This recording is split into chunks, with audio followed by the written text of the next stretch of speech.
We have Chris pulling his best Andre Ferguson impression from the car. I like it. Inspired me. But Andre's always moving around though. Bro, that Yeah. he's He's in the never car, he's silent. out, he's getting food. He does have the same thing on the phone too. He's like out picking up orders. I'm like, wait, I don't know who he's talking to. Is he talking to the guy that he's ordering from? Or is he talking for me? He's like, wait, did you hear what I said? I'm like, oh, all right, you're talking to me. How have you guys like the addition of Andre coming on every once in a while? Switch of the pace. You know what I mean? I think he drops a lot of gems. I think he brings out a different side of all of us. We all have our own character, but I think it adds to the conversation. I think it adds to the tone. I think it adds to obviously another voice that clearly, he could back up what he says and he uses examples. So it gives other people a perspective that Yeah, they may not think because he's taught me that a lot of the time too. yeah. That's the best way to say it. He forces you to think of things from a completely different perspective, Mm-hmm. and I mean, that's he what I. made me rethink the whole Masters thing. I mean, you know me, I was the most critical about Masters, and now he's talking about going to get a bag and the competition. And honestly, I think it's increasing the competition in Masters now. Now I'm getting excited to see these Master shows because I'm like, Andre's rolling up. Who's trying to beat him? Everyone's trying to beat this guy now. So it actually, like, it's not a part that I'm going to a show now and skipping out on because I know that these guys are doing it and they're doing it well. So Yeah, Chris, I never thought I would hear today, bro. I didn't either. I didn't either. I got 5 years. I- I got 5 years before I have that gauntlet. Right now, we're Yep. still doing the men's physique gauntlet, especially with the new stipulations to 2026. So everybody looks like they're going to be running a gauntlet unless you do like the five big shows.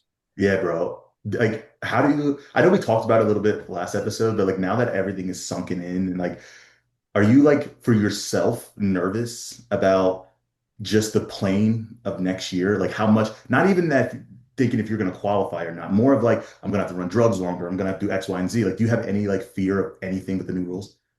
No, it's no different from what I have been doing my entire career as a pro. I mean, I've always ran That's a true. good amount of shows and also with the level that I'm at and where I'm placing right now. And obviously after this Olympia, I always work to improve, and the goal for this Olympia is to improve. And if I'm at a certain level or spot and I keep improving from that, I don't think I'm going to have a problem. It's just more so the strategy and picking the shows, which I also have always done. If you see Brandon Hendrickson, E Banks, um, a Vitor or a Ryan Terry on a list of like New York Pro Pittsburgh, you're better off just not doing the show. And that's my advice to be. That's why I don't do those shows because I'm wasting a peak and you could put that towards potentially getting points. And if you're just doing those big shows, those guys already have it unlocked. If I saw Brandon Hendrickson on a list, if he was doing Toronto, I ain't doing Toronto. I'm going a mile higher. I'm doing something else. That's just the smart decision, not to just stand with them on stage. I could do that at the Olympia. From a strategy perspective, do you think athletes are going to voice what show they're going to do in order to try to pry people away from potentially doing that show? I was just about Only to the say that. guys that have already done it. So we all know the athletes that voice. I voice it. Ben Quill voices it. Eman has been known to voice it. A lot of the top guys too. I mean, Banks, sometimes he's quiet, but I think it's more so he's trying to also pick just what show is, good for him at that time because, life happens.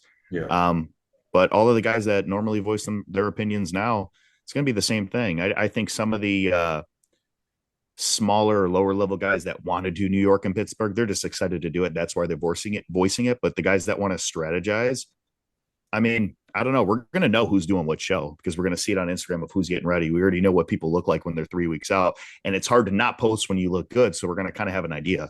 That's true. Hey, all right. I'll give you a scenario though. I wish there was more Andres like in the league today because imagine if you're a dude, a straight hitter, bro, and you just take the first like 3 months of the season and just take qualifications from people. Just show up, take it, and limit those numbers down. I mean, bro, if I was that good, I'm showing up and I'm mopping people. Especially if I know I'm going to. If you have that mindset, you know what I'm saying? Like you Mhm. could just basically scare everyone away. So I mean, I think it's going to be really interesting seeing everyone's I guess strategy going into this year and seeing if those top guys are going to do more shows for that reason, or they're going to Do you do think what they they did will? before. Do you think they I will, or do you think that? Why do No. you think they don't anymore? Um, um they have Go ahead. they have more to lose than they have to gain. I Yes. think that's the biggest thing. Don't get me wrong. It's exciting for Aaron Banks to be doing a Pittsburgh Pro, Mhm. but let's be real. If he wins the Pittsburgh Pro like he did, that's gonna do less for him than say he fucking got second or third to Look and at what Hart did to Brandon. He first time he's been out of he didn't win a pro show in the normal season. It's almost like nobody remembers, the Miami or the shows after that or New York. They're not giving that's them credit for that. They remember the show that wait. We have high expectations of you. Same thing with Jeremy Buendia. they had the high expectations of him winning 2023 because it was his first year back, and it was almost the anticipation of we don't know what to expect. He's freaky on Instagram, and he's never really, you know, he like retired but didn't, and he's coming back, and it's like, is he still going to be the standard? So it's a little bit different now after people saw that placement in 2023, because then they hold him to that standard. So I don't know, man. It's always interesting. It's always interesting to see what these guys do. Yeah, I agree. If you had to give any advice to the guys who are, coming up in their careers, trying to get to the Olympia for the first time, and this new qualification system got thrown on them, what advice would you give them in order to try to maximize their season? Don't rush and listen to feedback, because what you're going to do is you're going to get in your own head. You might think that you're better than you are, Mm, or you may think that you're not good enough. mm, Usually the guys that tend to not be good enough actually have more heart and grit because they have to work for that position. Usually the guys that are, better than even they think they are, sometimes it's almost like it comes too easy. So you kind of back off that gas pedal, you get too comfortable. You know yeah, what I mean? sure, So sure. when you have to work for it, it's a little bit difficult. But I would just listen. I would listen to the judges. We all have judges for a reason. Nobody wants to be told that they need to improve because it takes time, but it's needed to be competitive. Do you want to just keep coming to the shows every year with like, being 5%, 10% better? Because here's the reality.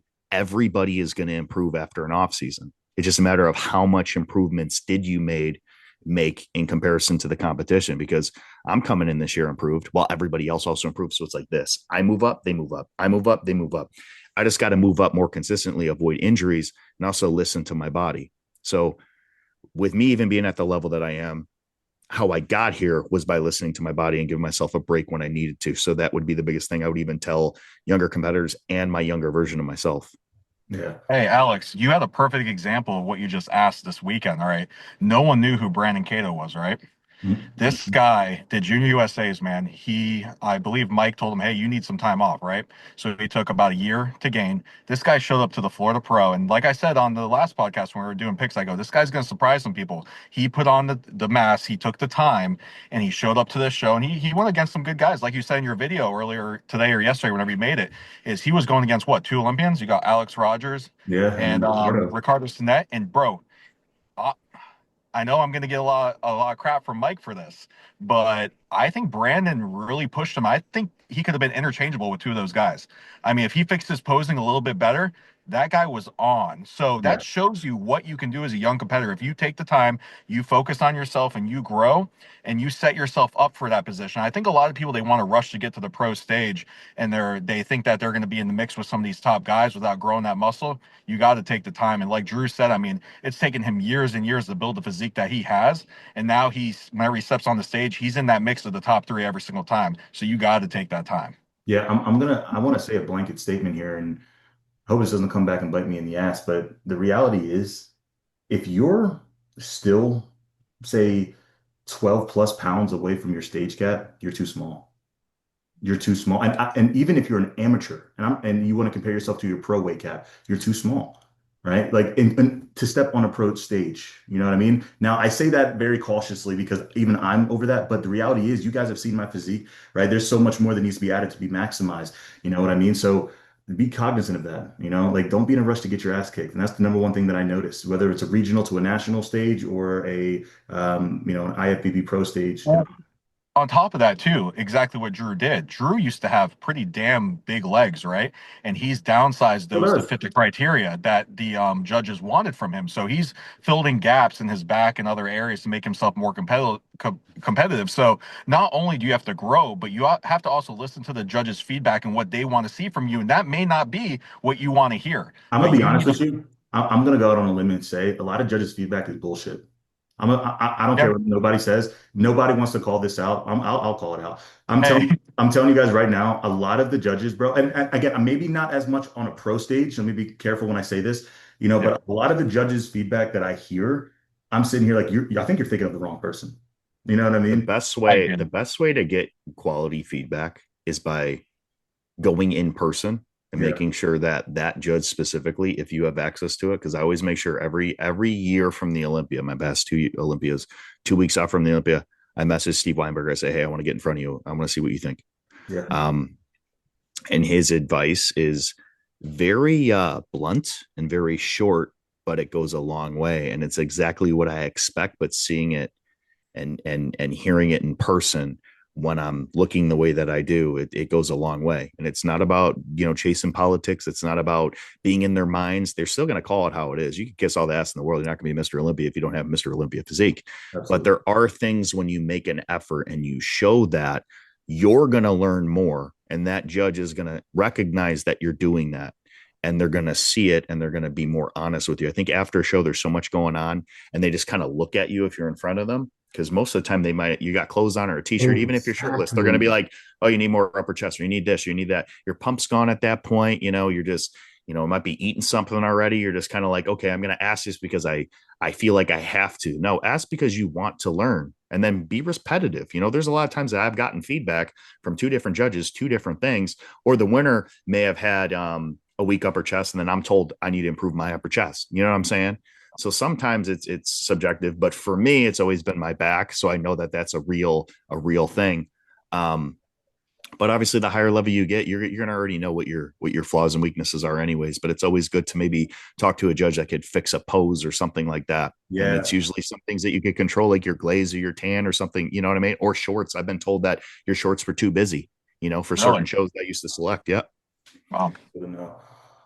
All right, fellas. Drew, I want to ask you specifically, because obviously there's been a lot of shit going on online, and honestly, you put yourself in the fire, and for good reason. You exposed a lot of things, and I want to give you an opportunity now to speak your truth, right? Unfiltered, nobody's going to cut you off.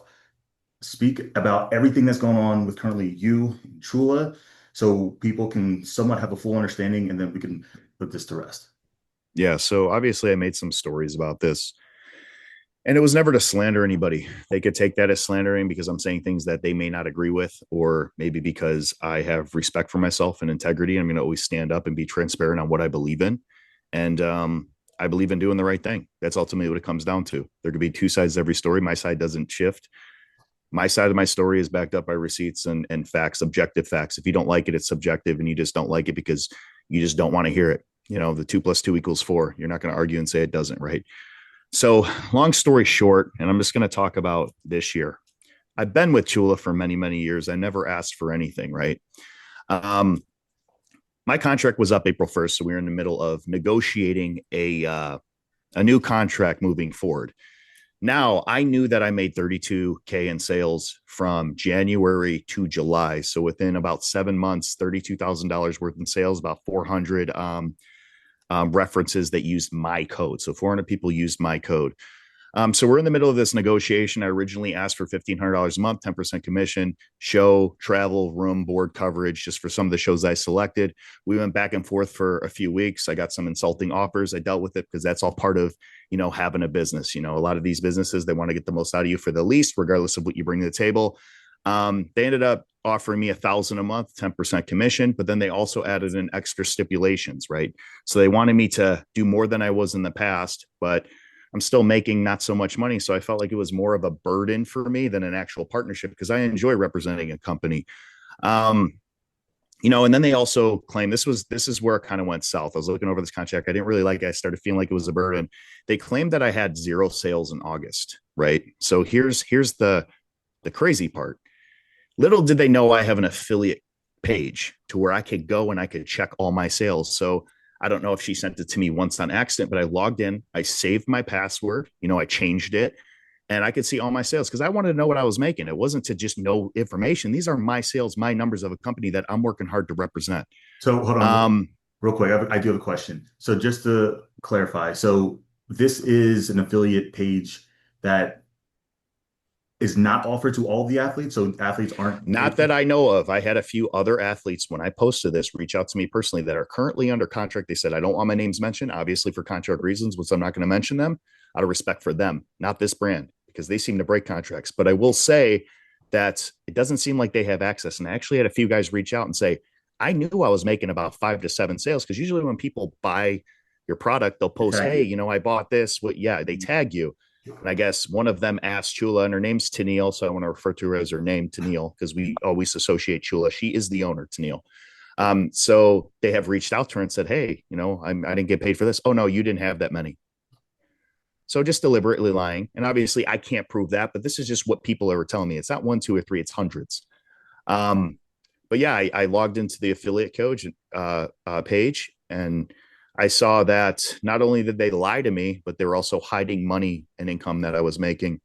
And I saw that and I sent that exact screenshot. And it wasn't even everything. It was just the bottom half. You could see my sales, and it was like $2,300 in revenue, 33 sales. So not only did they say, not even once, like a big statement, zero sales, I made 33. That's nearly a sale a day. Yeah. So to me, that's just not okay. And that's just me. Um, if I didn't have that affiliate page, I would have no idea, but it kind of makes no sense why I have 32K in sales over 7 months. And then suddenly on the eighth month, I make no sales. Come on, make it make sense. So not only that, but I was insulted on my intelligence because I'm not a stupid man. The only reason why I posted this is because one, it's not right. And two, I want to make sure that I am giving the community a megaphone because nobody else was heard. And I want to make sure that all these people that were fucked over are heard. Yeah. And Bro. if it was me as their top selling athlete by a mile, number one, and that's another thing on the affiliate page, I'm number 44, athlete 44, highest sales. So, okay. I feel like there's a lot to unpack here, and I want to So mainly we were just talking about how they said zero sales as we're negotiating this contract. Little did they know I had the affiliate page, which showed I didn't have zero sales. I had $2,300 in revenue. So where it went from that is I declined the deal. I sent proof of the sales that I had. And then they paid me for the August commission. So why would you pay somebody for some sales that they never had? So that was them admitting that they you know, had to pay me because I made Yeah, money. it's almost So like trying that's to shut you frustrating up it for to a them. second. That's what I saw Yes. that as just exactly like trying to quiet you really quickly, but you're like, no, it's not about the money at this point. It wasn't. It was never about the money for me. And that's why I went years and years and years and never asked for something. The time I asked for something, the time that I recognize my worth, and $1,000 a month when I'm bringing in 32K, that seems pretty humble and it's not asking for much. And she pretty much lost her integrity, number one sales rep, and a lot of people's respect. And she got exposed over $1,000 a month. Yeah, listen, I'll say this much from my perspective.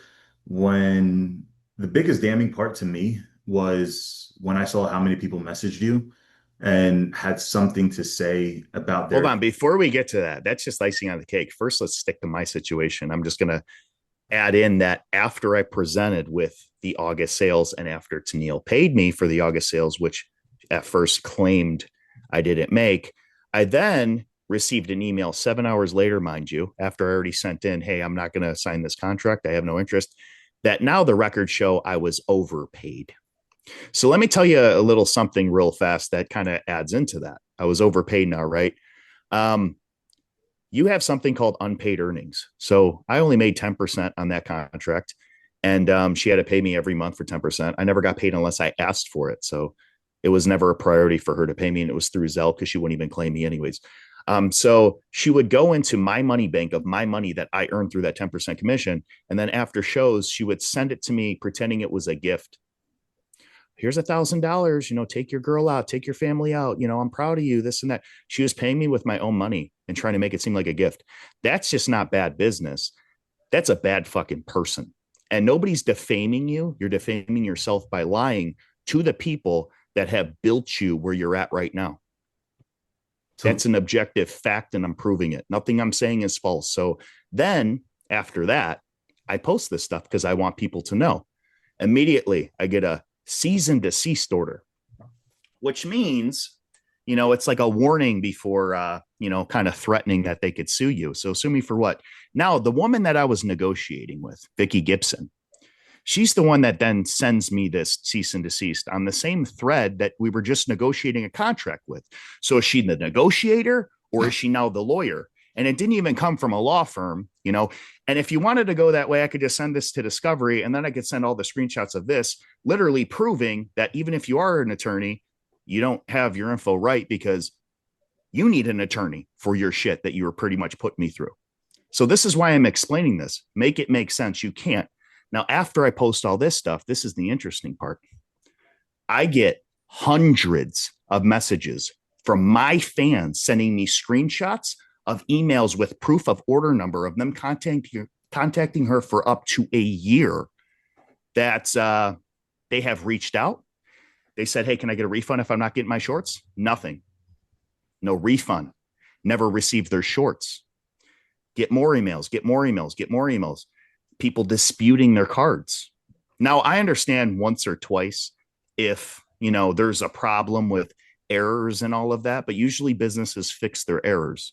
Mm-hmm. Hundreds of people does not make sense. And why get involved? I'm held accountable by a brand, and I had 400 people referred by me to go buy this brand to get products they never received. That's a lot of people. My name is tied to that. So why am I getting involved with this? First, I got fucked. Now I see all these other people get fucked. It seems like everybody's just getting screwed. So this is me doing my due diligence to give those people that are not heard the opportunity to get their money back, to know that they're not alone. All these people that were messaging me for months and months and months, I never accepted their messages, asking me about orders. I figured like, hey, I'm not customer service. I didn't know. They were nobodies. They don't have the following. They don't have anything. Now I'm going back and I'm like, I saw a few signs, but you know what? I liked Chula. I respected her, everything that she did. I was her Ken doll. I was this, I was that. She would lather me up. She would, butter me up like some toast. Then she put me in the oven. Guess what? She fucking burned me. That's what happened. She fucking burned me. And then she burned all the people that built her fucking business. So I have no respect for somebody like that. And anybody else that wants to defend her, and there's been one person specifically, one person that messaged me out of everybody that wanted to defend her and said, there's two sides to every story. Well, let me tell you something. Two sides to every story. My story never changed. My story was very consistent.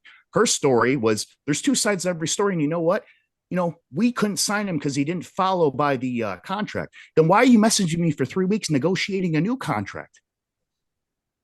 Okay, so I wanted to ask you about that. So the initial reason why she didn't want to pay, or at least maybe try to get out of it, again, I don't know, or negotiate a lower pay, was it because she said that you didn't deliver something? Was it deliverables, content, anything specific? I didn't post as much as she wanted to. Let me show you something. I'm not, crazy with math. I broke down every number. I even took into account her manufacturing and tariff charges with everything, right? I was still making on average $4,700.93 a month, getting paid commission. You know what that is? $470. She was profiting all of that off of me by not meeting requirements and not posting enough, right? But then why didn't you call it out during that time when you had me signed? Just wait till the contract expires when it's not in effect. And then we're going to say, oh, we overpaid you. And, we can't do business because he didn't follow the terms. We know why. Because I called her out on her shit. Well, and you were profiting like crazy. Mm-hmm. So I always say you never accept what you will in a loss that you would in. Yeah, I didn't follow the terms. These are all my sales. All of my sales, all of my numbers, everything that I had every month. And guess what? I went through everything. I printed it before she logged me out of the affiliate page. And guess what? I added up everything. I'm underpaid, not overpaid. So then let me ask you this. Where does it go from here? What are you hoping to get out of this? You made things public. And at first, I'm sitting here like, oh shit, this is getting messy. But then I also look at it from a different perspective. Whereas if this many people were to message me about a company that I work with and they used my code and got the support from me and then never got a product or got a negative service, then I would feel some type of way about that and I would address that. So when you did it in that manner, when you expressed it that way, that's what I'm sitting here like, you know what? I get where he's coming from because I did see all those DMs come in and I felt like every time I clicked next to your story, it was another one, it was another one, it was another one. And then somebody else was posting something that had, about their experience with it. And I'm just sitting here like, oh shit, like what is going on? Not a coincidence. It's not a coincidence. And I want to be very clear here too. Like I own a board short company. Let me know when you're done, Alex. I own a board short company. So I know what it is to the inner workings, the background of it. You know what I mean? So to miss orders consistently like that, if mistakes happen, right? Drew said that. But at the same She's time, not going to come out and say she tried to scam people. Let's be real. She's not a stupid woman. She's a snake in the grass, and the grass got cut. So now I could see her and I got her. That's why I'm exposing it. And here's another thing. She's not going to make things right, and she can. She could go back and find all those orders because I got all their order numbers. She could go back and find them all. She's going to take new orders. She's not going to give back to the other people because she's already spent that money. It's going to cost her more bread. And those type of people don't change, bro. You saw what her response, two sides to every story and all this. You know, you can't argue the logic. Like I said before this started, 2 + 2 = 4. Any way around it, you could argue about anything, any which way you want. You're absolutely wrong. And guess what? She's not going to fix your reputation with a discount code. I can tell you're pissed off. But like I said, Hey, no, if you were screwed and your intelligence was insulted and you Yeah. gave everything you could to a brand, and let me ask you, Alex, this is off the record. We never talked about this. yep. How have I been whenever we've been on here and you talked about manifest and you said, hey, listen, you know, I want you to come over here. What have I said? I will. I'm not, and I wanted to bring this up too. So I'm really happy you did. I will say this: Drew is probably the most loyal person that I've ever seen to a brand. Not probably. I am. Like I, And that's why I'm heated because I'm passionate about everything I fucking do in bodybuilding. I almost lost my life over this shit. I gave myself to this. I give myself to the brands that support me. So a woman that I thought was being true to me and helping me out and getting me through stuff and telling me everything that I wanted to hear. Once you fuck me over, this is what's going to happen. I'm going to expose you. And I don't just post drama on Instagram thinking it's going to come back around to me just to get views and likes and all that. This is bigger than me too. And it's about other people. And this is not fucking right. And that's why I'm the way that I am, because I'm very passionate about what I do. so like I said, what's next? I mean, the reality is, I guarantee from their perspective, Not Chula. it's going I'm to. going to keep going. I'm going to keep moving up. I'm going to keep moving. I'm going to keep doing what I'm doing. And I'm going to find brands. And I'm not looking. I'm going to find a brand that can respect me. And that brand's going to know because they're going to see videos like this. And they're going to, some of these other brands that maybe aren't tight with, you know, maybe their shipments, they might see this and be like, you know, we got to tighten up because there's people out there that this could happen to us. Yep. This could happen to us. This could be a lesson to a lot of people. I let this slide for far too long. And this is why it had to end. You know, I never wanted it to get to this point. You can't blame anybody but yourself for this happening. I'm just the guy that could speak on it. There's a lot of people that have had bad experiences, right? But they can't prove it. And if I didn't have screenshots or anything, I would not be able to prove any of this. It would be hearsay. Drew, this is a perfect example of if you give someone an inch, they're going to take a mile. I mean, they saw that they can get away with it for probably a couple months, and it just continued on from there. And then you just exposed it from here. So, I mean, hopefully something turns around. I know you said you were maybe working with Goob on some of this stuff, and you know Goob always likes to get a resolution in things. Maybe she'll admit it, maybe she won't, but I'm hoping something good She won't comes out of admit it. this. She won't Yeah. admit it. And that's not my problem. When you ask what's next, I'm in prep for Olympia. That's what's next. The top 10 is what's next. Myself is what's next. Me doing this isn't just about me. It started with me and it branched out to other people. And I will say every single person that DM me a receipt, whatever order, something that they didn't get a refund. And they sent me proof too. This isn't just them typing because they're a fan of Most Shredded and they want to just tell me to get my DM and be posted. I may have not responded to them and I may have not reposted every single one of them because I got to a point to where it stopped, right? I have every single screenshot and I made sure that I keep all of those and every single one will be addressed. Yeah. That's awesome. And Good. that's what I was going to ask. For what is your goal from here? I mean, was it to just let people know this is what's going on? I'm not a part of it. Or was it Mhm. to say, hey, my people who've supported me has been wronged and I want to do something to help you get it back? And then I Not don't just the know. people that were supporting me. It's a lot of people that these are just the people that follow me that reached out. Think about all the people that don't even follow me. Think about the people overseas. Overseas, right? That just got me to thinking about something. Let me show you how sketchy this situation is. So I was at Olympia last year, you know, prepping for the Olympia to compete, you know, a day out. I get a text from her. Oh, hey, Ken, you know, I'm her Ken doll and all this perfect stuff, you know, serenade me, tell me everything I want to hear, whatever. You know, I got a package coming to the front desk. Can you go downstairs and pick it up? And then I got some shorts for the guys. Can you pass them out? I had to go out of my way for some of the guys that I didn't even know. It was at least 7 or 8 pairs of shorts. I'm picking up this big box, walking around with my girlfriend all over the place. Then I got to carry it to the venue in my backpack with all my meals. I got to focus on being at check-ins the right time, making weight, all of this stuff. I'm handing out board shorts for the guys that were all overseas And it's because she didn't want to pay the shipping overseas. So use me and my time that I work so hard for. Obviously, I wasn't going to say no. You know what? I'm an athlete that she can rely on. That's what I looked at. Okay, a favor for a favor off the record. But looking back at it, I realized what she was doing. She was taking advantage of me. Honestly, I don't even know what else to say on this. I feel like you've covered it. Well, we could end with this, and I'm just going to say this for now. Out of all of us, I've been screwed. And then it seems Chris has an experience. He's one of those people, I guess, that didn't receive their shit. Yeah. So if you want to talk about that, Chris, before we can completely just end it here, because I got better things to do. And I just wanted to make sure that everybody was heard, even the people that don't follow me. This is going to get out. Maybe even the open guys that are watching this, or people that just watch us for, bodybuilding critiques and some of these other competitors. Maybe they didn't see my stories. Maybe they'll be a little bit more diligent. Some of these coaches, they may have not had the bad experience, but this could save you a bad experience. Yeah, no, I'll just speak on what happened to me. So I think this was a year or two. It was a good amount of time, but obviously I bought shorts because I was a fan of you, Drew. We were good friends and you support the company. So I'm going to support you back. Like if I have any friends that have companies, I'm going to support them no matter what. I mean, Alex, I bought shorts from you. I bought supplements from both you guys, whoever you guys have. So it is what it is. But I remember I ordered shorts and mine wasn't that I didn't get them, but I ordered them for a show. And this was shit. 8 weeks out from a show. So obviously you should be getting the shorts in at a reasonable amount of time.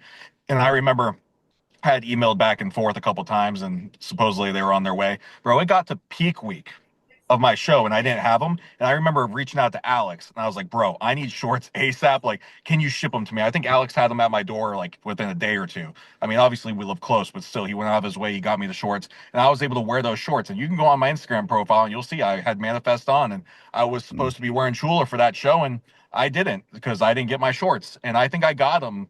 I think I got my shorts like 4 weeks after the show or something like that. It was something crazy. And I was like, oh, well, that's great. So I know there's been other people that had that story too, because I've talked to other people, but that's just my personal story. And and, it is what it is.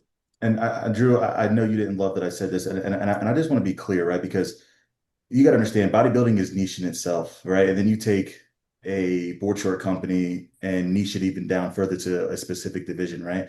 So when you're speaking, I can look at it from a lot of different perspectives. And Drew, everything that you said, you can't argue necessarily against it because it proves as some, again, this is, and I'm saying this from a business perspective, nothing else, not a friend, nothing else.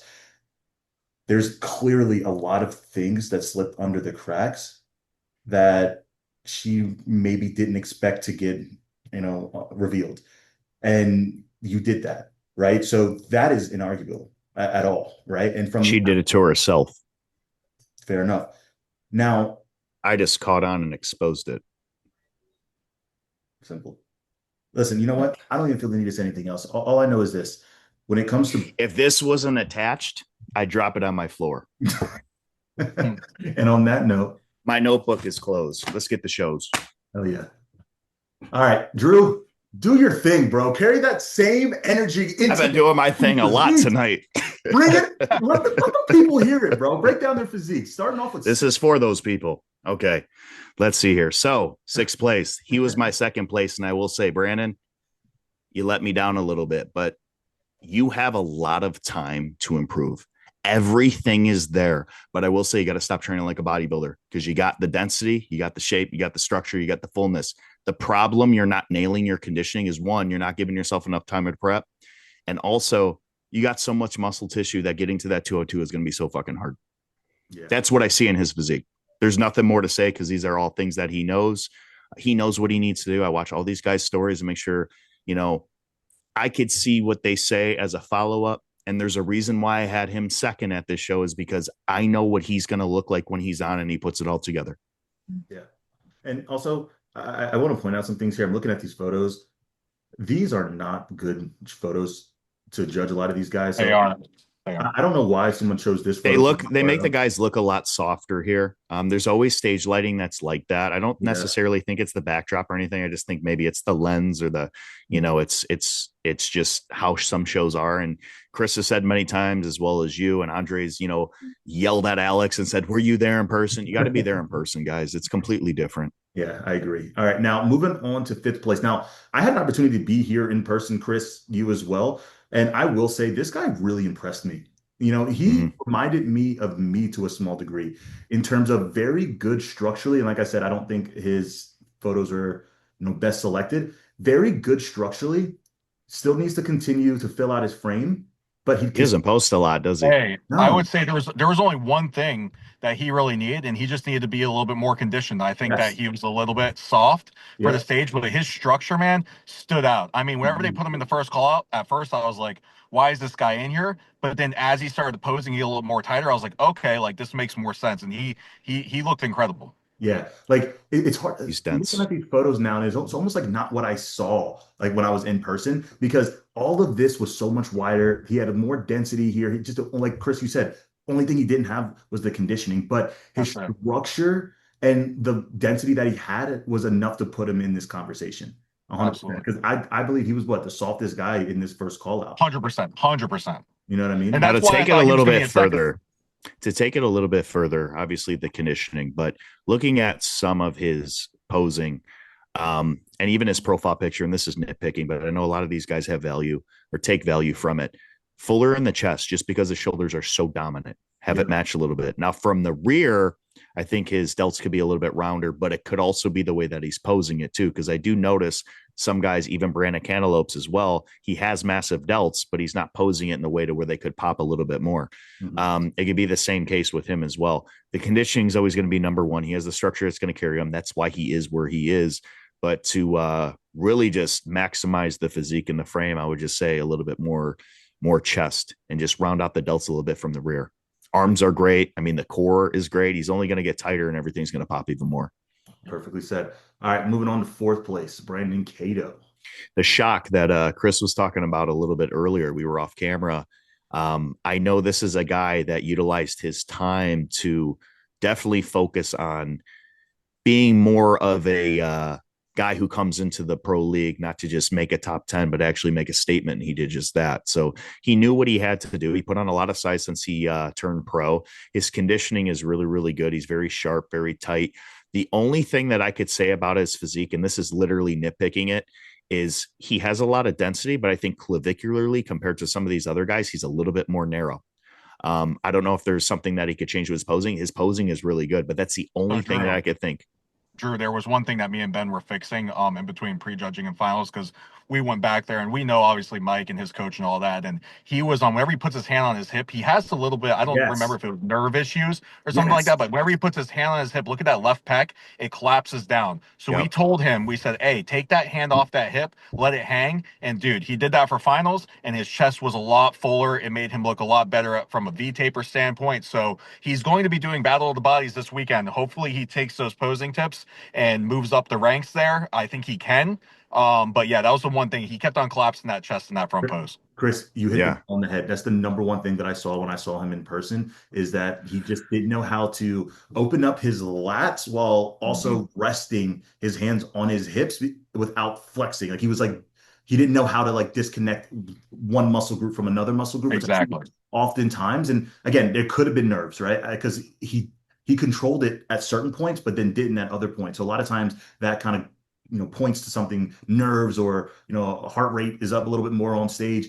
And I will say this, man, when I saw him, he looked like a pro. Like he fit right in. A lot of times you would see in pro debuts, this He guy. showed it. He showed it. He's got a really good look. He's very complete. But for the future, I think that obviously he's going to keep having to polish up the upper body. It's still an upper body show for men's physique. His legs are very, very dominant. When I look at his physique, it's one of those things to where if he is going to be at that weight cap, he might have to focus on some of the displacement like I had to deal with years ago because he's only going to get bigger with off seasons. He's going to grow. He's going to take this feedback. He's young. He's motivated. He's going to keep pushing. It's one of those little things that I would say, okay, listen, don't just keep training something because you want to. You got to start looking to where you can improve that's going to benefit your placing. And he's right there, but these lineups are going to keep getting stronger. And this is my advice to a guy that is within a top four. Um, it's only going to get more difficult with some of these guys coming out with the 2026 qualification system. So obviously the goal for all these guys is to go to the Olympia. And I think that would be something that I would recommend. Yeah. Yep. All right. Now moving on to the top three, coming in third place. I'm gonna butcher his name, so let me try this again. Hold on. Hashimi Hamenza. This This dude was fucking peeled, bro. This dude was fucking peeled. It, Bro, jacked. bro, Straight jacked. Yeah, he looks like the biggest guy in the lineup. Yeah. it was insane how big this dude was. And Brandon Cantaloupes is big, but Yeah, this dude looked like he was This just dude was stacked. maxed out, bro. Yeah, bro. Maxed out. He was the most conditioned in the show by a mile too. with the Like, size too. Yeah. bro, it was insane. I mean, it's He just probably looked like a bodybuilder in clothing at So check-ins. that's exactly how me and Alex met up. You I can't think it was hide that after muscle. prejudging, and we said that. We said he looked like a 212 bodybuilder without the legs. yeah, Yeah, 100%. Well, Like, he can't have the legs. He's not going to make the cap. He's probably just maxed exactly, out at it now exactly. with, you know, yep. So wow. again, just a quick recap. Probably the most conditioned guy in the show, fullest guy in the entire show. He wasn't bad from the back. Still needs to add some density, but he was the most conditioned Posing. from the back. Yes, and he's pinching here in his upper Yes. scapula. So that's the one Still thing. placed there while pinching. So that goes to show he's right in there. Yeah, I Really love good look. I love his physique from just a bodybuilding perspective. I love the It's condition. impressive. It comes out and he's like, it's Exactly. impressive. But when I think men's physique, that doesn't scream men's physique to me. You know what I mean? Because put it this way, if his lower body matched his upper body, he wouldn't be men's physique. He wouldn't, Exactly. right? So It when almost in that pose, like kind of looks like he's has so much size that he has to force himself to get into it. As far as look at Alex Rogers being as fluent and very just like he could hold that all day. It almost looks uncomfortable for him. yeah, I think you could probably play around with that front pose a little bit more. And sometimes with these photos, I don't know what's taken in between the transition or how they're not holding. I kind of go off of like the lineups and stuff. You guys were there in person. I don't know if he just stayed there. Oh, here we go. so And yeah, a big thing is how you see these guys compared next to one another. You can't really see how big the size difference is or what somebody has versus what they don't until they're next to each other. yeah, man. See, Brandon Cato looks good next to these guys. Look, yeah, see, like look at this dude here. The guy, oh man, clean. Crazy structure. Yeah, he's posing it better too, so you can see his chest is even a little bit fuller compared to the photos that we saw. Yeah, I was extremely impressed with this lineup, man. Again, a third place finisher, you can tell how conditioned he was compared to everybody else. The lighting wasn't the best, but like I said, when you have this level of conditioning, I call it the Drew project, where you're very similar to what he did in Chicago. You just beat the bad lighting. It doesn't Know matter. what? Know what I want to hear? I want to hear Drew's opinion because I have my own on why Alex Rogers beat Ricardo. Yeah, because Balance. there was people. Balance. He may not have the best back, but he is the most complete. When he came out on stage, look at his posing, how fluent it was. Ricardo has gaps when you look at his physique. It doesn't matter if he has a better back or a better individual body part, or even if it may have been conditioning. Alex is so fluent and complete with the way that he comes out. It almost grabs the audience's attention with just his composure. And I don't really post guys at all unless I'm impressed. I was impressed by his look, and I told him. Yeah, Hey, and I have something to add to this, and people can castrate for me for this. I don't care. But honestly, whenever I was there in person, I was right next to the judges table. I was at the table right next to him. His hardness was so hard that it almost looked like it didn't fit into men's physique. Does that make Ricardo. sense? Yes. Yes. Like He's crazy, bro. it was like a Ricardo's crazy. grainy like look. It was like a and I hate always saying this, but it He's was almost like a transparent. body. His skin is very thin. The muscle pushes so close against his skin. I've trained with him in person in Miami. I've worked on his posing with him. Even when he was like 5 or 6 weeks out, the dude's skin texture is he just has really thin skin. And on top of it, he has the muscle. The problem with him is his muscle bellies. Also, another thing while Yes. watching this, Alex Rogers is the first one in his pose. He looks at the judges before hitting his back pose. He's the last one out of it and the first one in his back pose. Yeah, That's a good He's point. leaving the judges with something to want more of. And when you look at him, your eyes just go to him and it looks effortless. He's still hitting the transition. Look, first one in the back pose. And he's the last one out of it, first one in the front pose. And that's something Presentation.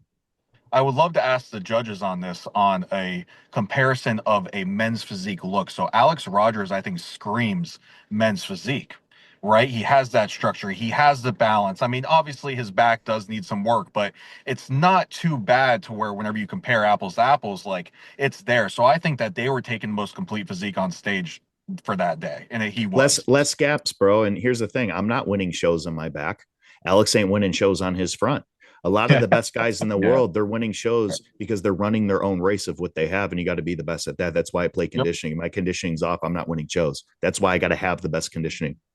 And that's why I said Brandon Cato was going to be one of those kind of knockout punches of the new guys, is because he's just balanced front to back, and he did a really good job of that. So I really did like this lineup. Like Alex said, it was very close Look at competition with all the Cato's guys. legs. I didn't mean to interrupt you, but I was Yeah, Oh, just you're good. thinking when he was in that they're pose. Look fucking at Cato's huge. They're legs. big. They're yeah. You see what I mean? He has the upper body density.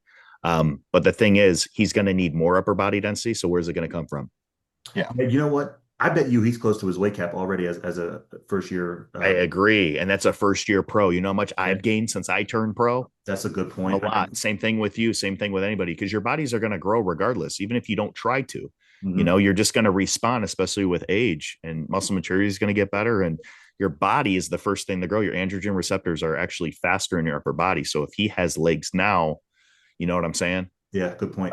I'll, Chris, you brought up a good point. I just want to quickly summarize this. This was a really good show. Overall, impressive guys. It wasn't any home run hitters, No. um, but there was a lot of guys who are consistent and a lot of guys who are generally on a similar plane. Generally, right? I think the top two were, obviously a little bit higher than everybody else, but any given Sunday, like we wouldn't have been surprised if the guy who plays six ended up winning the show, right? None of us would have, because again, we've seen him come better. I think Brandon, I um, agree. I think out of everybody, I think everybody didn't nail their look. Now, I'm gonna be clear. The top two didn't nail their look, and Brandon didn't nail his look. I think Brandon I Cato. know for a fact that Rogers didn't, because he's prepping for the Olympia. He's qualified, right? Agree. So Agree. I know he's the guy that's pacing it out. And I know how Mike's not going to just put all his eggs in one basket for this show. If Ellis could win this show, let's say at 85, 90%, Yeah. he's going to win the show at 85, 90%. So that gives him more time to play with Hey, peaks. He just collected a check, gives him more momentum. Second pro win, he's going to go in the knowing what he did, but just do it better and then go from there. and So I Drew, know that for a fact. you're absolutely right. And he lives 20 minutes from this venue, so there was no way he wasn't doing the show, being No point as of not conditioned doing as it. he Yeah. was. That's true. Yeah. Listen, I think the one thing about Alex's physique that makes him stand out is his chest, bro. Yes. His Dude, chest. it's not even just that. It's everything when you just look at the front shot. Like your eye just admires it because it's complete. And that's why I said very complete. Obviously, the back, it's going to catch up with time. I have probably the same effect that Alex Rogers has. The front is so dominant that when you turn around, okay, it's a little bit underwhelming, but the front is so good, and his posing and his composure, and also how much he's improved since the Chicago Pro in 2023 versus now. They're seeing the improvements in the strides he's making, and he's competing. He's finding his groove and he's finding his rhythm. Guys that find that groove and rhythm, they're always going to get better. Yep. Yeah.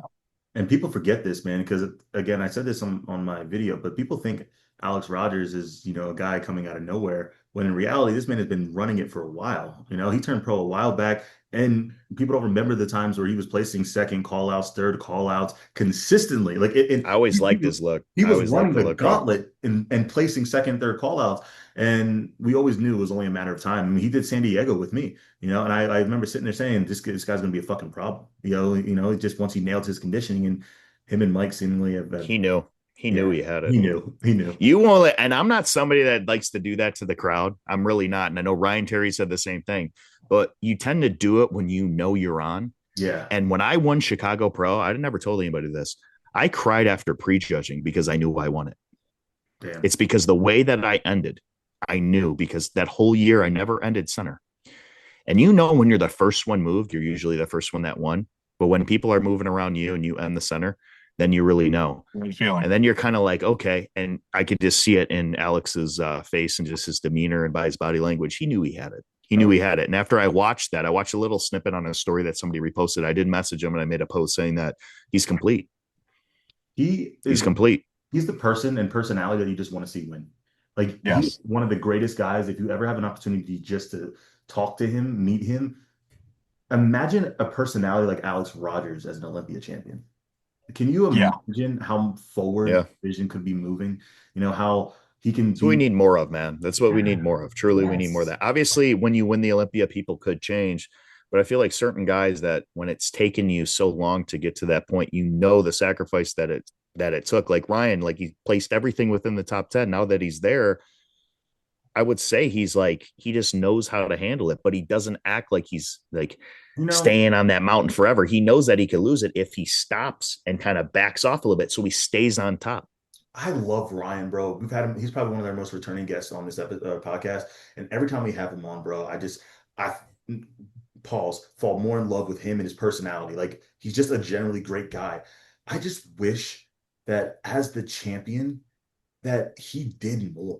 Like I Competed more. wish, He did though before he no, became champion. not Yeah. even competing, not competing, just helping us move the division forward. Like not just with a awesome social media presence, but like you can't tell me that Ryan Terry, the Captain America of men's physique, can't sit down and have conversations From with. the UK, Captain Good point. UK. Good I point. say that he's like my girlfriend said he's like the all American guy, but he's not American. Yeah, but like imagine exactly. You can't tell me he can't go and sit down and have a conversation with Tyler Manion to do something, help us move it forward in any way, bro. Like I don't know, Yeah. man. Maybe I'm just sitting here putting too much pressure on the champion, but I don't feel like there's been any champion that has, I don't know, man, went out on a limb and tried to make men's physique more popular I or know Banks will always say this on his behalf, and he said with the prize money and all of that for Legion and the bigger bag, and I know he tries to do stuff, but Mhm. you're talking like more like long term to where things have just stuck. Yeah, You know what I'm like saying? Like Ali has made things about, like the Arnold and people band together, but it seems like it catches fire and then it dies off. Like what's something that's going to be like as far as the 2026 qualification system, right? Like was there an athlete that played a role in that? No. It's kind of like an overview thing. Like we want to see something that's in paper that is moving towards that to where there's like a nobody's really an ambassador, but like having that ambassador as somebody like that. I think Ryan Terry, it's not his place. It took him so long to get to this point. Could he potentially do some? Yeah, but he's got businesses, he's got a family, he's got kids. He's not even from here.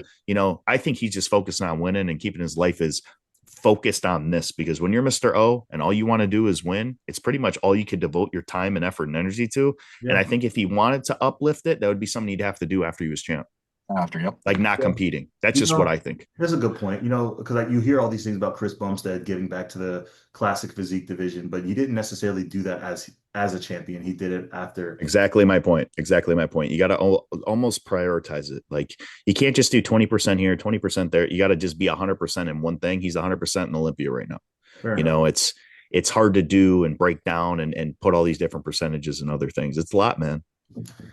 All right, let's lose some followers here. So we got look like we got a rematch. We got some guys who have been in the conversation before. Not too familiar with a lot of these guys, so some opportunity from some new guys to break through. Austin Whitty coming off of a second place finish in here. We got Barack coming off of a second place finish at Chicago. So two guys who've been that close before. So what do you guys see in this lineup? Who's your favorite? Who's your dark horse? So on and so forth. I don't even know if you guys are going to agree with who I have winning. And I'm not going to say it's a dark horse because a dark horse is somebody that you expect coming out of nowhere. I have I Barack. don't I What? don't think anybody else is going to have who I have winning, but you can't say he's a dark horse because he's made a lot of noise this year, but I have Austin Whitty winning. Austin Whitty Kind taking of weird Yep. feeling you were going bro. to say that. Listen, all right. I love Austin's physique, but you think that his structure can stand next to Ricardo's? So nobody really has a good structure that's out of this world. We just saw it. Ricardo has a lot of gaps. Austin covers those gaps. He might have a bigger waist, but his conditioning He is amazing. And here's the thing: Ricardo has really, really good conditioning and hardness, right? Austin Whitty has the abs and the symmetry, and it flows and it's very, very clean. He's almost like a taller Ali, bro. He Yeah, needs the he that's a needs really the good kind of comparison. angle. Like his back is not weak or terrible. It could use a little bit more density, but people don't understand how tall he is. He also is going to appear a lot bigger than some of these guys. And this angle Those isn't are doing really good justice. When points. you pop your hip out that way and they have the camera angle going the way that your hip is popping, it's going that, to just show your that's the true. full width. But the way that he angles it, like here, watch. Yeah. Listen, this is me not being mean. I love Austin, one of the greatest guys I've known. And he's a big reason, by the way, I actually ended up going with cuts. But when it comes to his physique, he does not, he probably has one of the worst structures that I've seen to ever be in a conversation to win. I don't know In any, what way? In what way? bro, his shoulder to waist ratio is not good. But he either is Ali's, but he can make it look good. But yeah, okay, so that's what I'm saying. The manipulation is Look at how he manipulates that right now. Look at how he looked like a Dorito chip. I agree. I've never seen His a guy. obliques are tight, and you got to remember He's placed second at a show before, just like everybody else in the lineup we just mentioned. Yep. Bro, he's been close to me before. I mean, even in San Diego. That's why you like these guys, man. Like, I know he's not going to be off. I know his conditioning. He's Yeah. not going I to be have him in off. third. Yeah, I Third. don't have him for the win. I get why you have him for the win because you hear me say this all the time, controlling your variables. Austin Whitty is a prime example of controlling your variables. He's not going to be the biggest guy on stage, but he will be. Let me ask you guys a question before I just said what I did and prove the point that I had in my mind. Obviously, sharing the stuff with you. Where did you have him? Austin? Third. Yeah, third or fourth. You still had him third before I even said that? Yes. Okay. Yeah, for sure, bro. Because like you got to respect the fact that this man has been in the conversation almost every single show that he's done more recently. A lot of these guys are off though too. A Yeah. lot of these guys are off. All right. Now, So Ricardo's a different type of off. He's still hard, he's still grainy, but he still has a predisposed structure, and his core isn't necessarily as pretty as like an Austin Whitty or some of these other guys on this lineup, right? He has like a 4-pack, and he doesn't have the obliques that are like striated. And if he tries to pose his obliques, his abs kind of just look a little bit contorted. He does like a Superman pose, then he does different angles. It seems like he doesn't have like a one size fits all, or like his bread and butter shot, right? He's always like kind of manipulating it in Hey, a different who are you way. talking about right now? Ricardo. Oh, okay. Yeah. Sorry. All right. let me Yeah. ask you this. Like he's freaky, but we talked about this earlier. The freakiest guy doesn't always win. I could say who the most impressive is. No. The most impressive guy doesn't win. And then there's a lot of guys that you may not be impressed with, and then they pull it out, and nobody thought that they were going to win until they actually do. And you're like, oh shit, now I'm a fan of his. Do you have this guy, the one we just talked about, Hashimi? No. I have him in the top 5. So do you I say okay, so six. you don't have him beating Austin Whitty. Six. No, I do not have The him. reason why. Hey, I have a reasoning for this. Tyler is going to be the head judge here, right? Battle of the Bodies. Oh, good perspective. Great call. Arms. I have him out. Great call. He Great still call. looks good. I still have him top 5 though. I wouldn't put him out of the top 6. He's going to keep coming in tight. He's going to keep coming in tight. He might, manipulate something with his pose in his back, and it could enhance it. But I do think with this type of lineup, Dan problem. Yep. All the tissue in just the wrong places. Yep. Give your top 5. True. Go. All right. I got Austin. I have Ricardo. Brandon Cato third. Good. I'm going to have Von Walker fourth. And I know he has not done good this year, but I did help him a little bit and talk to him with his back pose. His core was absolutely fucking peeled today. Wait, I know he was Cantaloupes? flat. Yeah, I'm going to have him over Cantaloupes. I think it's going to be a conditioning game. Wow. I think it's going to be a conditioning game. And here's the thing. Tyler judged Brandon Cantaloupes at his best show ever, and that was Miami when I believe he was third. Yeah. Brandon is not going to beat that Miami look. He put on too much size. He's going to kill himself to get down to that conditioning. He may say it is his best look, but that may be personally just because he has a lot more size.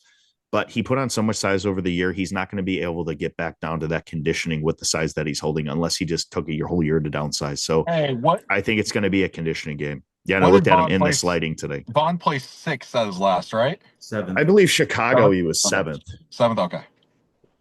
Listen, I've always said this. Vaughn has a really pretty physique, dude. It's very nice. Very nice. It's so pretty. He has good flow. He has really good flow. It just needs a little bit more pop. Yeah, it's just who he's standing next to. Yeah.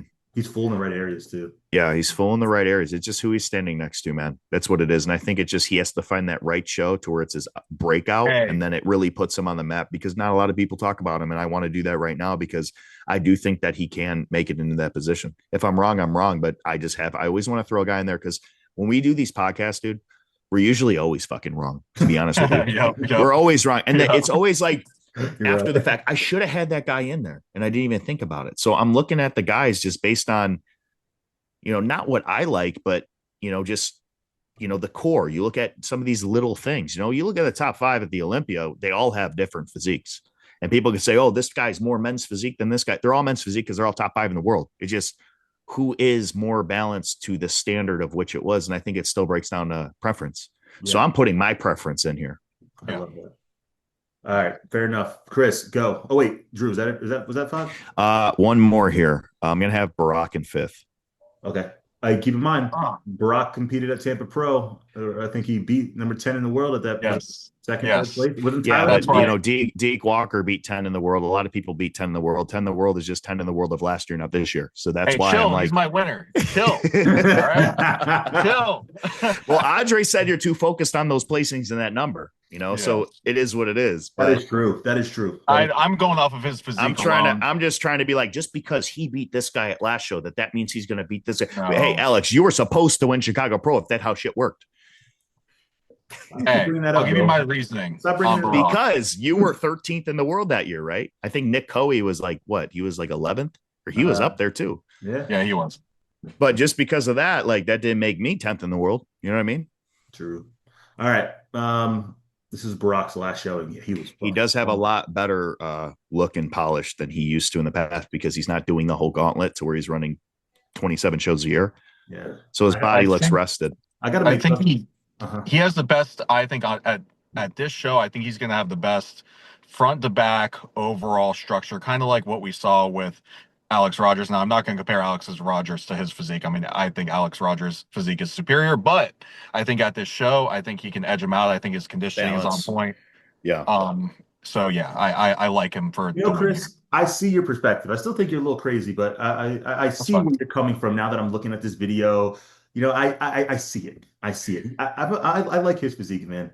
I really do. I got it for one, and then I got Ricardo for two, just because, like I said, that hardness factor. I don't personally like it. I think he has an incredible physique, but I think they'll put him in two there. Number three, I really do think I'm going to go with Drew's pick as well. I'm going to go with Cato there. Number four, oh no, I was going with Austin Whitty three. Sorry, Austin Whitty three. I Wow. got I got Cato going four again. I think he'll be the same placing. I told him that. I told him that if he does this battle of the buys, I think he'll get the same placing. But I said you should go in front of Tyler, get a good look, do new posing like we had taught you in between prejudging and finals, and see where you shake things up. And then number five, I actually agreed with Drew. I do think Vaughn Walker is going to come in improved.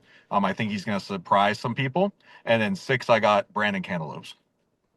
I Holy have the same with 6. I want to put Brandon Cantaloupes in 6, and it's Yeah. nothing against him. I just really we haven't seen him unlock his potential. We all know when he hits that potential, but potentials never win anything. We can't base it off of that. I got to be realistic with it. And I had him second last show. I'm not trying to move him back this show, but these are things I think he needs to hear to keep moving up. My predictions, bro, are wrong 90% of the time. So don't listen to them anyways.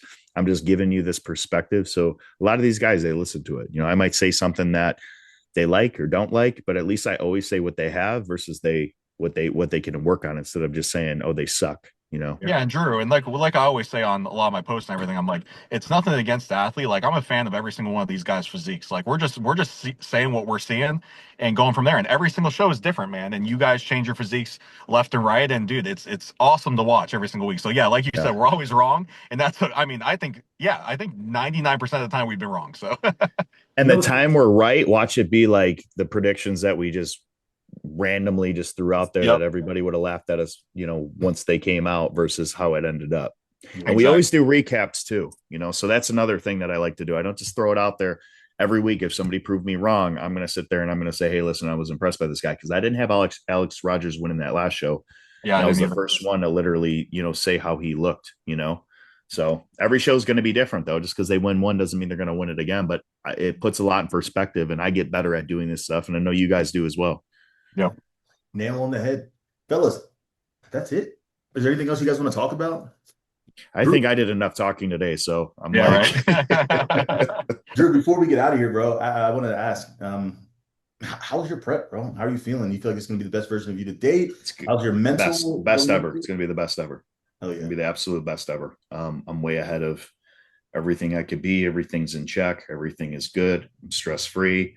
As you see, I cut a lot of the loose ties that were causing me stress. So less stress is going to be better. Life is stressful, but I'm becoming comfortable with what's uncomfortable, and I'm constantly growing from this. So the challenges that I face, it's always like a storm that's going to pass, and you come out and the sun's always shining even harder than before. So I love that, bro. It's not shining for Chris right now, but you look like Batman. You look ridiculous. I know, man. It's bad situations always. But I'm happy to hear that, man. You've a lot of people don't know what you've been through behind the scenes, and that could be for later conversation. But to see you go and grow through so much shit that people don't even know, it speaks volumes of your character, man, because you're not using it as a crutch. Most people would. You're just using it as an opportunity to springboard you forward, and it strengthens your why. And I can see that in you this time around. So I'm And to excited. share with other people that are in my position or aspire to be in my position. I never expected to be where I'm at right now in life in general and bodybuilding. And my goal was never to be at the Olympia level. I do it for self-validation because I never felt like I was good enough at anything I did in life. But my passion overrode that, and I became good at the things that I sucked at because my passion fueled me to be better. So everybody has something in them, whether it's being a bodybuilder, whether it's being a lawyer, a doctor, and even if it's not a job that's crazy or high on that spectrum of pay or about labor, it's anything. You just got to find it. And I never had a plan. When I got to 21, 22 years old, I didn't know what I was doing, bro. I Yeah. was a nighttime stalker at Meyer grocery store. I didn't have to do it. I just was like, my parents were like, well, what the hell are you going to do? I'm like, I'm just going to do this to stay busy. I didn't need the money.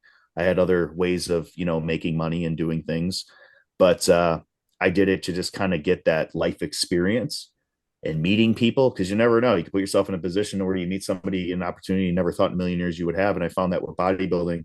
And I want to teach people, not even teach or preach or anything like that. I just use my experiences to maybe people that listen to this while they're doing cardio and in a hard spot, they can just be like, wow, he said that, and it resonates with them. And they might just do something a little bit different that day that helps them get through that storm I was talking about. Yeah, brother. We got to have a full episode about an in-depth conversation about everything sooner than later. We'll save it for after the We Olympia. will. But After the Olympia, let's get on the board here and then listen to him say, oh, well, you weren't top 8. Top 20 in the world. Well, okay. Well, now you're in the mix. Oh, you're not top 8. It's going to keep moving. The goalpost always moves. If you win the Olympia once, like Banks, for example, oh, well, you only won one, you'll never win again. yeah, Why is Ryan Terry going for a third? Because the first one was good, but then it's like the second one felt better than the first because you proved yourself. And then it's like the third one is like, but then guess what? You get the third. What's next? It never stops, ending. bro. Tom Never Brady ending. always said, and I say this all the time, what Super Bowl meant the most to you? The next one, the next ring meant the most because he was never just locked into the moment. He was always looking to push to the next level. And that's why he pushed to the next level. He never limited himself. Before I forget, how'd you guys do in fantasy this week? I was terrible, Hey, bro. Drew I forgot to was put a dealing with tight some end and a other shit, kicker bro. in. Yeah. See, I was busy. I was preoccupied with other stuff. Bro was too busy ripping I was apart. putting together. I was putting Hey. together a presentation, bro. I Hey. got to make sure I know what I'm talking If you about. play me next week, leave it the same. Do not put a Okay. tight end kicker in. I play you next week. I think I'm like 39% chance of winning or something. I was looking at it. Zach Savoy is helping me with or Savoy is helping me with some stuff because I don't even know how to use the app correctly. I know what I want to do, but I don't know how to use this app correctly. So I got to figure out. I beat Ariel last week. Good. It came down to the wire, bro. I saw that. Justin Jefferson last second. You watched that Bears game last night? Bro. Yeah. Bro. First See of what all, the Bears do, bro? You see why I hate the Bears? they give you a You literally see like I'm I have my barber texting me because he's like, oh yeah, he calls me Chicago. You from Chicago? Like, are you watching this game? And then he's like, I'm like, yeah, I'm watching. I'm getting all hyped up, right? And I'm like getting ready to talk shit because finally they're doing it. I'm like, yeah. and then there's going to become a pattern, bro. It's what they do. Caleb Williams, man, it's like it's all good on paper. It's like okay until they're too busy looking at the Minnesota cheerleaders, the guy cheerleaders.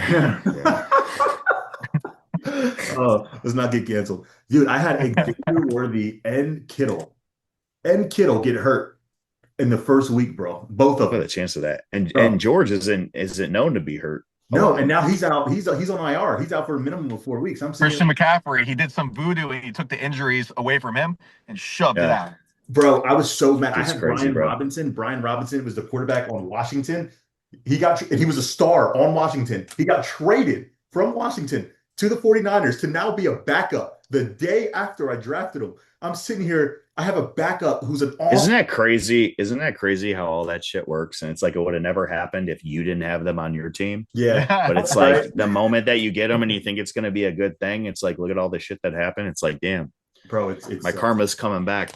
But we'll see what we can do. Well, as Drew puts together all his his notes. You can put it away. My Stop portfolio. stressing. It's going in the trash now, bro. I don't need it. It's in the Yeah, past, it's man. over. The But internet's forever, baby. all right, listen, I did want to say this because I've had the opportunity to look at the numbers, the conversation, the comments over the last couple of videos, and honestly, the whole entire season of season 2 of Men's Physique Radio has just been absolutely insane.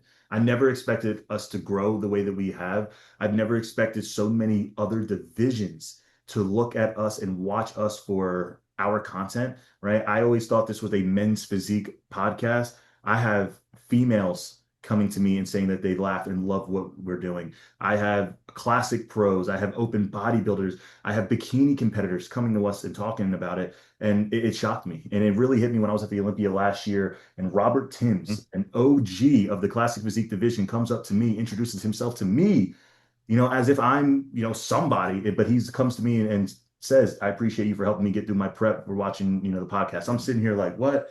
So seriously, for you guys watching this, it means more than you know. This isn't just, you know, us to make money or get publicity. This is literally just guys who love the sport of bodybuilding to come on here and talk our shit. Half the time, we're wrong. Sometimes we'll come on here and say something out of emotion. We're imperfect people. We're bodybuilders. We just press record and we're unapologetically ourselves, and that's never going to change. So I want to thank you guys for rocking with us. If you haven't already, just make sure you subscribe, show some love. We are back, and I cannot wait to continue to finish out the season with something special.